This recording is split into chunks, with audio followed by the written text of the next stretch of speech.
كل ما اشوف فيديو اقول ده اوحش فيديو هشوفه في حياتي، الاقي تاني يوم فيديو ابشع منه بمراحل. تعالوا نشوف. قريتوا الفاتحة؟ مين هنا نايم؟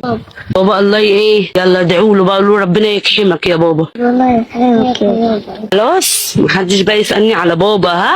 هو مع ان السوشيال ميديا مش مجال للحكم على الاشخاص، واي واحد معاه تليفون يقدر يتهم الشخص اللي هو داخل معاه في خصومه ان هو ظالم، لكن خلينا نقول ان ابو العيال فعلا رماهم ومش بيصرف عليهم. مع ان انا بقول ان الميديا مش مجال للحكم على الاشخاص واحنا مش قضاة، لكن خلينا نقول له هو شخص وحش وفعلا رماهم ومش بيسأل عليهم. المقابر مالها؟ المقابر ليها حرمة. الدعاء ماله؟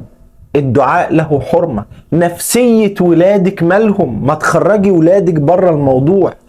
اي راجل طلق مراته واجب عليه ان هو يصرف على عياله، العيال مالهم؟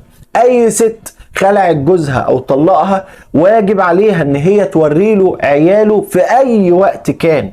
لكن نخرج العيال من صراعاتنا، نتقي الله في نفسنا وفي ولادنا، والاهم من كده نتقي الله في ديننا وفي حرمة المقابر والموتى.